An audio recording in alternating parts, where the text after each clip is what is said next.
like to welcome you to NC Bio's Roadmap to Diversity continuing series and forums where we continue on this DEI journey. It's not a simple one, but we don't have to make it too difficult. So I want to give hats off and kudos to NC Bio and the NC Bio families I like to refer to, who have the courage to want to have these types of forums so that we can speak, we can share, and we can ride this DEI journey together.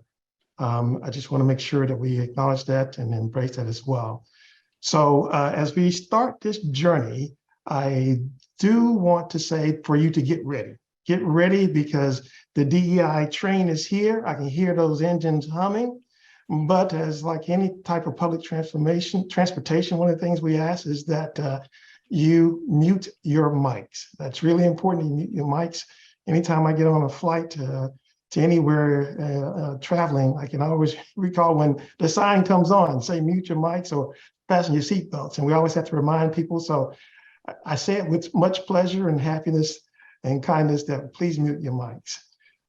So today's journey is to a place where we call top-down leadership buy-in and engagement. It's a place where we want to embrace change, but in order to embrace change, you have to be led or lead by change.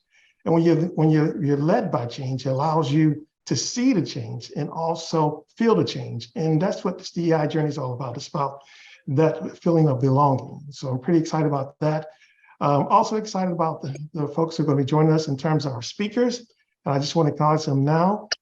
Sometimes we refer to them as our crew, Mary Beth Tandy and Renee Romaine. But when you're traveling on any type of journey, I think it's good to use a different sort of adjective for who they are. So I've heard the term travel guides before, but I did a little bit more homework on them. They're more than just travel guides. I had a chance to meet them both last week, and I'm proud to say that they're travel angels. They're not here to win your souls, but they're here to give you a unique experience in what it's like to have this top-down leadership buy-in engagement. I'm really excited about that as well. And also, we cannot forget the conductor of this train ride, and that's none other than John Wagner. He has an incredible professional resume, but I think that really what sticks out to me with him is not only his professional resume, is also his personal resume. He's a very inspiring conductor. I think the world of him. He's taught me how to also want to be a part of it, even when I felt like I didn't belong in certain places. And I'll say this really quickly. I was invited to an event. It was a wine and design. And I said, hey, I can't paint. I can barely even read my own writing. But to be in a venue where you see his unconditional love commitment for all of those who are around him, to be a part of him, feel like you belong, I'm really excited about that. So without further ado, and you see again, we'll follow the agenda, and I kind of spoke beyond that, but I'm so excited about getting this, I just want to move forward. So without further ado, I am quite honored and pleased to introduce you to John Wagner, who will be your conductor and moderator. John? Okay, thank you, Neil. There's no way I could ever live up to that, but I'll do the best I can. I'm not going to talk much. What I'm going to do is introduce the two speakers for today, and then we have some questions to get things started, but we would really like to have participation from the audience. You can use the chat function to submit questions, and we'll have some people monitoring that, and I will try to get your questions in front of the speakers as quickly as possible. So the first one is Mary Beth Tandy. She joined Amgen in August of 2021 as Executive Director, Quality Site Head for the new manufacturing facility in Holly Springs. In a role, Mary Beth sits in the core team for capital project and site leadership team, providing input on quality and compliance matters and laying the foundation for long-term effective quality systems. She's also building the Amgen North Carolina QC organization with a scope that will include testing and release of incoming materials and bulk substance, oversight of all quality operations, systems, and processes. Very big job, an important job. Prior to joining Amgen, Mary Beth held roles of quality, operational excellence, and manufacturing at Biogen and GSK for more than 20 years. She's focused on developing people and teams while fostering a culture of empowerment and inclusivity. She's a Lean Six Sigma black belt and has a chemistry degree from the College of William and Mary. The second speaker is Renee Romain. She joined Novo Nordisk in April of 2013 and has held several positions prior to becoming a senior specialist within the employee experience team supporting the Midwest area. In 2014, she won a Regional Circle of Excellence Award and was recognized again in 2017 and 18 for winning back-to-back National Circle of Excellence Awards. In January 2019, she was awarded the Diabetes Sales Vision Award for Outstanding Achievement as an architect contributing to the success of the Bluegrass region.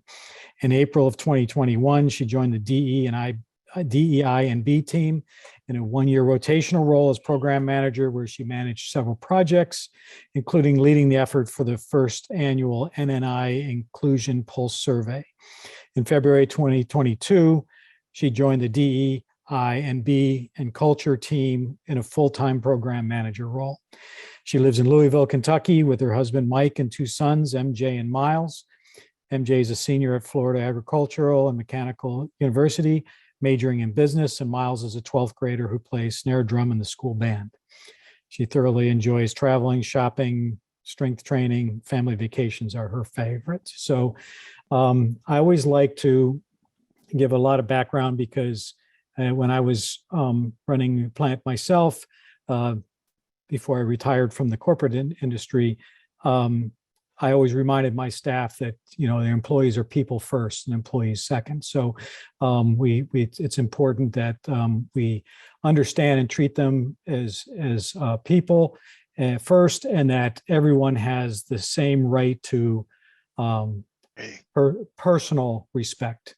And that should not come from positional authority and whatnot. So anyways, without further ado, those are the two people that are going to be leading us through today. And I will start off.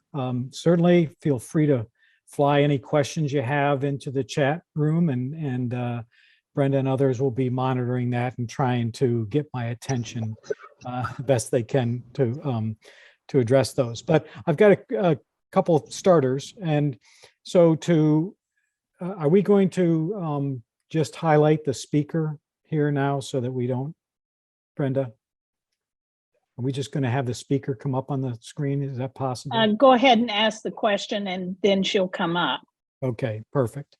All right, so to both of them, you both shared some things your companies are doing. What impact do you think DE&I strategies have on your organization? So I'll let Mary Beth start. Thank you, John. So when Amgen first made the announcement that we were building in North Carolina, we really focused on emphasizing the importance of DE&I, and we focused on that in the announcement because Amgen's really committed to promoting and maintaining that kind of culture, an inclusive, high-performance culture where we really can leverage and value each other's backgrounds and perspectives. And that commitment shows up in a lot of different ways. It's articulated in the values, it's reflected in how we build the teams, how we create a sense of belonging, how we intentionally encourage staff to speak up.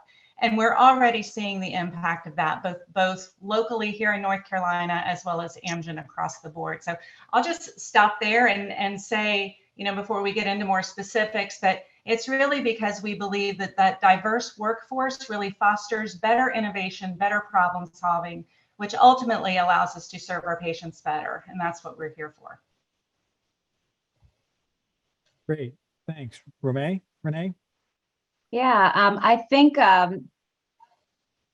what the impact that this DE&I work has had at Novo Nordisk is that it has really been a love letter to our employees. And it has been the opportunity to openly, publicly, transparently say representation matters. We understand that it matters. We are no longer going to wish and hope that we do the right thing. We're not just going to look at the end of the year and reflect and see how we've done. It matters so much to us that we are going to put a plan in place. We're going to put a center of excellence around this work. We are going to put numbers on it the same way we do everything else that we want to reach with a goal. And I think by doing that, we have let people know that we're serious about this work, that this work matters. And we want every single person at our organization to be a part of it, whether you are a part of an underrepresented community or marginalized community, we are finding ways to get everyone involved in this work. So I think that's what this work has meant for us at Novo Nordisk thus far. So Renee, I'll let you start this one. Many people think DEI is about gender, race, and ethnicity. How does your organization define it? Yeah, so a lot of people do only see DE&I work as being about gender, race, and ethnicity. And I don't want to run from that because it is about that, right? Some part of it is about that. I think what we have to say is that that is not the full story. So at what we have the opportunity to do at every company in the DE&I work that we do is to take a look specifically at what we need. And that's what Novo Nordisk did. We looked at our demographics of our organization and we said, where are we lagging behind other like-sized companies within our industry that are similarly built? How are we trending? And we took a really good look at ourselves and we found that in those areas with people of color and with women, we were falling behind in terms of people in manager and above roles, in VP and above roles, and even in the people of color space in individual contributor roles. And we decided to do something about it. So that is a part of it. We also know that there's this other significant community that is also underrepresented that needs to be championed in this work as well. And that's where we have the opportunity to work through our employee resource groups and where we represent the veterans at Novo Nordisk, where we represent Emerge, the young leaders in our organization, people who are at the beginning of their careers. This is where we look at Novo Equal, members of the LGBTQ community. So we find a way to bring all of these people into this family of DE&I work that all falls underneath our diversity and inclusion team, and we make everyone a part of that. So it absolutely encompasses women and people of color, but it is so much bigger than make sure that we weave that through every part of our story that we can at Novo. Mary Beth, any? Yeah, just a couple things I would add. So I completely agree. It's about valuing difference and valuing diversity, both visible and invisible kinds of differences, and knowing that those differences they also cause diversity of thought and perspective, leading to new ideas. The other thing that I want to inject into this part of the conversation, because you asked about how our organization defines DEI, I would also say, and I believe it's the same thing at Novo Nordisk, that we actually brand our effort as DIMB, so diversity, inclusion, and belonging. And I want to bring belonging up because that's really the outcome that we're hoping to achieve as we, do DE&I and do it well. Because when people feel like they belong, they stay with you and they are more engaged and they contribute better and they can, add more value. So we explicitly focus at Amgen on belonging and creating psychological safety, which enhances that free flow of ideas and thoughts, et cetera. Thank you both. Renee, how do you determine how you're making progress in your DEI programs? So we have a few different ways that we determine progress. In March of last year, we released our first aspirational goals as an organization. And this was a really, really big step for us. So we took a look at our organization internally and we said, where are we falling behind, like I mentioned before? But this work was so impactful for us because not only had we set a bar where we said we are going to place goals around the places where we are falling behind, we also made a decision to be transparent about what we currently look like demographically.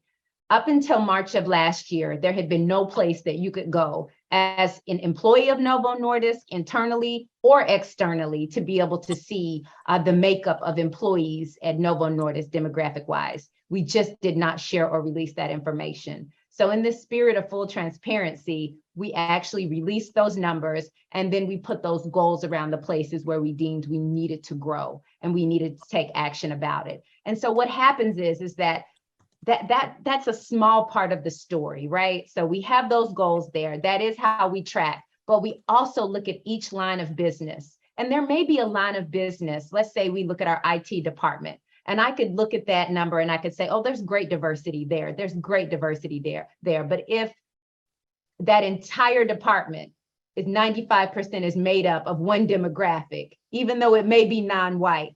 Are we diverse there? So we're still challenging those places as well. So we're not only tracking overall as a organization in its entirety, we're also looking at business unit by business unit. Of course, we're also looking at the makeup of women within our organization as well. So that's how we're tracking and making sure that we have a really good pulse on what we're doing.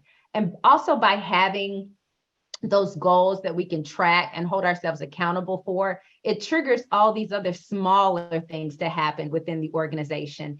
This work makes us take a look at our diverse slate initiatives, right? Because if we're going to build this number, how do we give ourselves the best opportunity to do that? So we have to go in and course correct some of the underlying work for those goals to ever be attainable. So those larger goals really trigger that small work that's going to help us get there.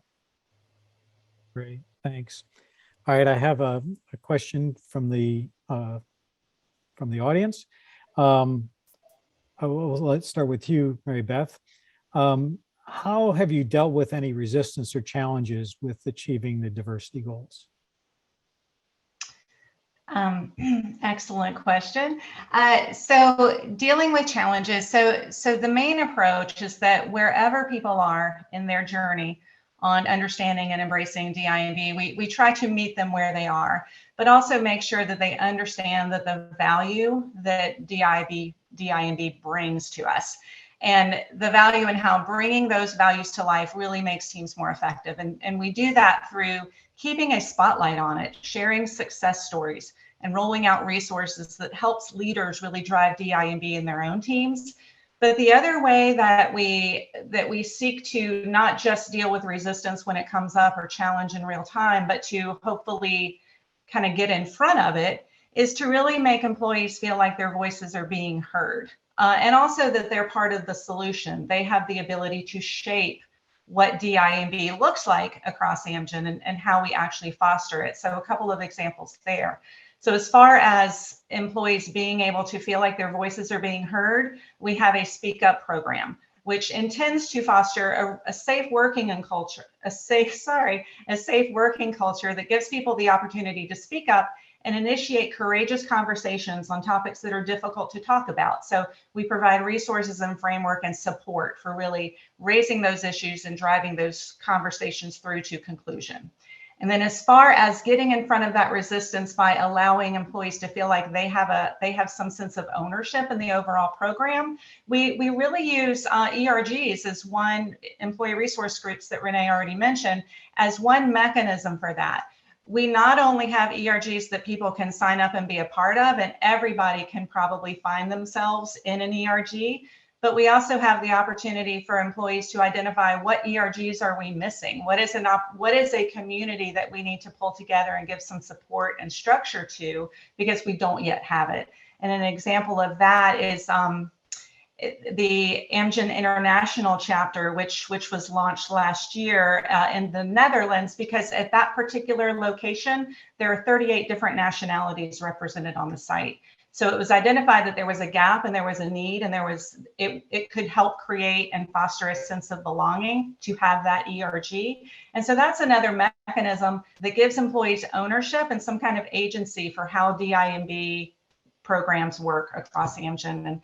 And so that's how we intend to not necessarily prevent challenge, but I think we minimize challenge or help get in front of challenge through those efforts. Renee, it looks like you're ready to add to that. Yeah, I'd love to add to that. So there's always going to be that challenge there, especially when it's new to the organization. And one of the ways, everything that Mary Beth said, we have absolutely done too. But I think it's different for the different phases of the journey that you're in. So in the beginning, when we first launched out to try to get people to really listen and be open-minded, this is not a nonprofit, right? We all are here to work. We're all here to make money. So we started this conversation with the business case for D&I, right? And how having diverse and inclusive teams within your workplace create more profitable outcomes for organization, and the proof behind that. And in the words of the great theologian Jay-Z, men lie, women lie, numbers don't lie, right? So as we talk to these different leaders throughout the organization, if you want to be the most profitable, if you want to be the highest performing, if you want to be a leader of the future, you have to have diverse work streams, work teams, and input for things to work better. And we know what happens when we have homogenous teams. We get the same ideas, we get a lot of the same thoughts, recycled ideas. So if you want better outcomes, this is what research tells us. And we listen to research in business, especially when it comes from the Harvard School of Business. So that's where we started in the beginning. Now, as we move forward, we are starting to drop showing up in spaces with the business case for D&I in our slide deck as we present, because we no longer have to be in that same space. We've graduated. Now we get to the point where we're able to say we're past that. It's the right thing to do. Our organization from top down said this is the right thing to do. And that is how we are explaining why we have a center of excellence crafted around diversity and inclusion work. And that's where we now are in this space, is that when we show up, we say it is the right thing to do. We continue to try to meet people where they are, but we also want to balance that with a standard where we say, this is who Novo Nordisk says we are. This is who we are in this place. We're bold in this work. We want you to join us, and we will sit down with you in any way to answer any questions, to engage with you at any level with no judgment, to interact, to hopefully get you on this train with us. Great. Wow. That was inspiring from both of you. Thanks. We touched on, we opened the door for ERGs. It's a discussion on ERGs, and there's some comments in the chat room about ERGs as well. I'd be interested to hear about, how ERGs are used in your companies. And, while there is a social aspect, that they're not social groups, right? They're there for a purpose. And what's the processes for them to provide feedback? And then what does the senior leadership do with that feedback? So Mary Beth, you want to start? I can start. I think Renee will definitely have a more well-rounded answer, because at Amgen, North Carolina, we're just 46 people so far. We haven't even stood up our ERGs yet. ERGs, though, across Amgen are a well-established entity. We have 60 chapters, more than 12,000 members worldwide. And I think the main answer I have for your question is each one of those ERGs has executive sponsorship. And so those executive sponsors are actively engaged with the ERGs. And so the feedback rolls up that way. But I'd like to turn it over to Renee. Yeah, thank you, Mary Beth. And it is very different from where Amgen is to Novo. So Novo is a company of 4,500 employees, and we have 9 employee resource groups. And that's part of my role as program manager, is managing these 9 ERGs. And ERGs are held in the highest esteem at our organization. They serve almost as the conscience of Novo Nordisk. And we protect the integrity of our ERGs at all costs. And because I lead those 9 ERGs, I kid y'all not, I get emails weekly for new ERG ideas, right? I want to start a left-handed ERG. I'm like, no, ma'am, you don't need a left-handed ERG. You're that's not underrepresented or marginalized community. You're okay, right? So we hold them in this place where we want to protect the integrity of them. And what they have the opportunity to do is this work where they not only support the community within Novo Nordisk they serve, they also hold Novo Nordisk accountable when they aren't being who they say they are. And I'll give you a quick example of that. Novo Equal, our LGBTQ plus ERG, reached out to me. They wanted a sit-down meeting with our executive leadership team because they wanted to know why we were still holding meetings, company meetings in Florida, where there was Don't Say Gay legislation being passed on the books. And they said, if we are who we say we are, why would we still be putting business into these communities and putting dollars through communities that challenges people, openly challenges people, makes life more difficult for people like us? So that's the work they do. When they get in those doors, they're able to have those difficult conversations, and they really hold the organization accountable freely at their own will for those conversations. Now, everything doesn't always work out in the favor of the ERG the way they want it to, but the dialogue is had and the needle is moved because that conversation is had. So there's a way that we see our ERGs really have power and influence not only supporting employees, but also challenging the status quo. Yeah, the accountability is a big issue. And I think that, you know, we need to remember that as the ERGs speak for groups, but as individuals, we need to hold our bosses accountable for the things that they say and do, right? And they say they stand behind. And I remember I wasn't a plant manager yet, but I had a decently sized organization at Merck, and one of my leadership team, we were talking about a program that Merck was rolling out, and we know how corporations do that, and what we were doing to support it. And she asked me, she said, "Let me see your calendar." And I said, "What do you mean?" She said, "Well, I want to see how much time you're spending on it." Because it's easy in big corporations to throw a few $1,000s at things, right? And things like that. But time is the one commodity that there's a limited amount of, right? And so that taught me a lot. So when I moved on into large organizations, I remembered that. And there's certain, you know, inflection points in your careers where somebody hits you with a 2x4 and it helps out. So, but we need to hold our bosses accountable for those things and make sure that the support is not superficial.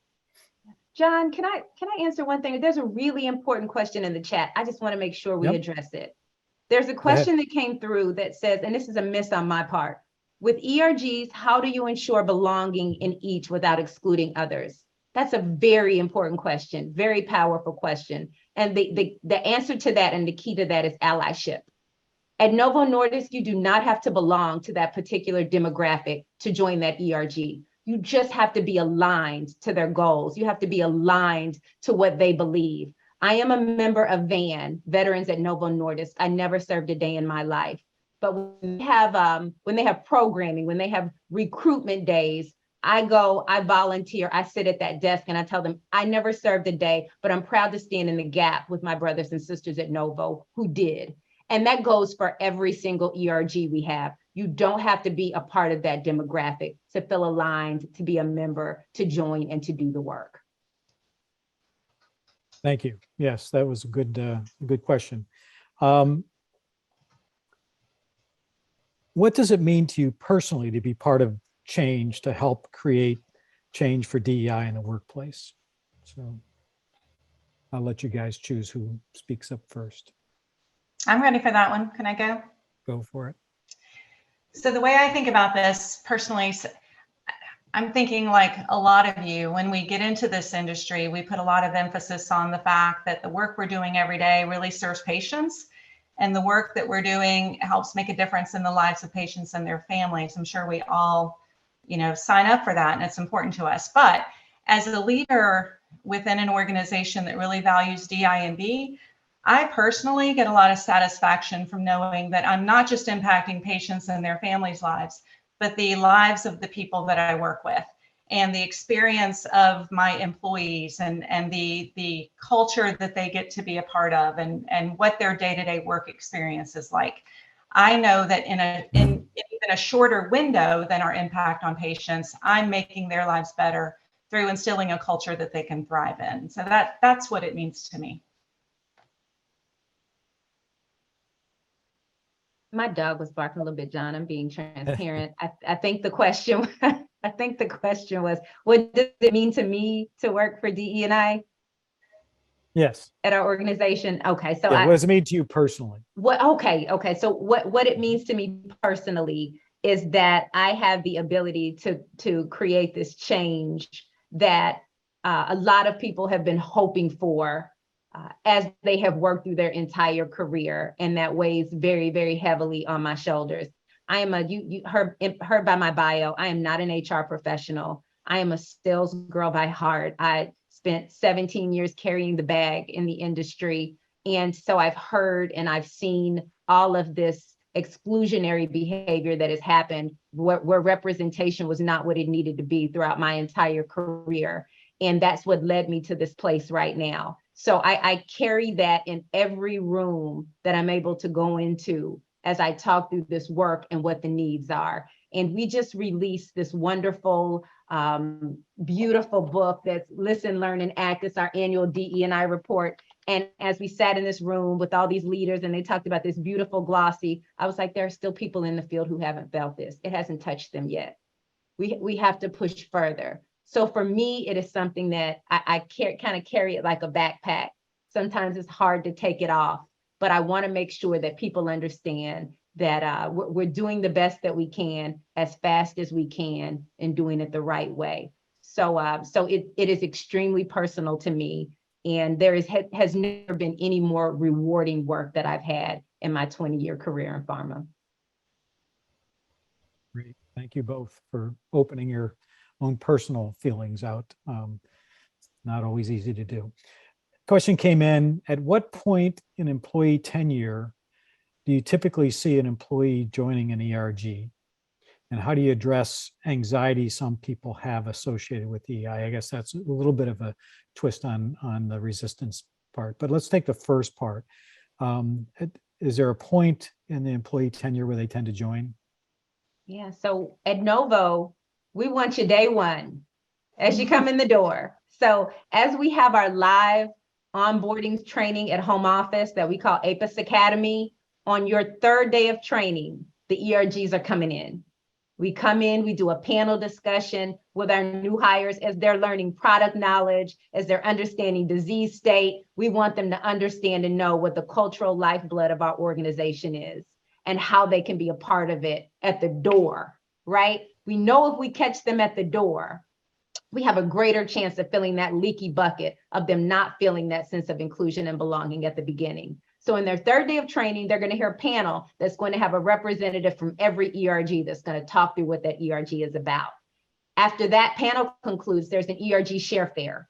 At that ERG share fair, they're able to go table to table. They might pick up a backpack from Novo Equal, a pen from Emerge, a hat from All Ability, and we are vying for them to join those ERGs right there at the onset. We want to catch them their first day as they walk in the door. So there is no time limit. What we did find though, before we started doing this program, was that a lot of employees didn't know about the ERGs. They didn't know how to join. It's only been since the creation of our team that we made this a priority. And we said, we need to start catching people immediately as they onboard into the organization. And I think it's made a difference. Any comments? Mary Beth? No, I made lots of notes on things that we need to weave into our expanded orientation process as we grow our employee base. So thank you, Renee. Yeah, absolutely. Yes, yeah, I think it's great. Well, I think we've approached the end of this part of the session. I know we could go on for hours on this. You know, my comment on leadership, and this is really about creating culture. The right culture is that I think in today's day, I'd be surprised if anybody could have a long-term successful organization if they don't have inclusivity as part of one of their core principles, for sure. So thank you to Mary Beth and Renee for their openness and their preparation for this, although I think much of it came natural to them. But thank you for your participation in this and leading us through this discussion.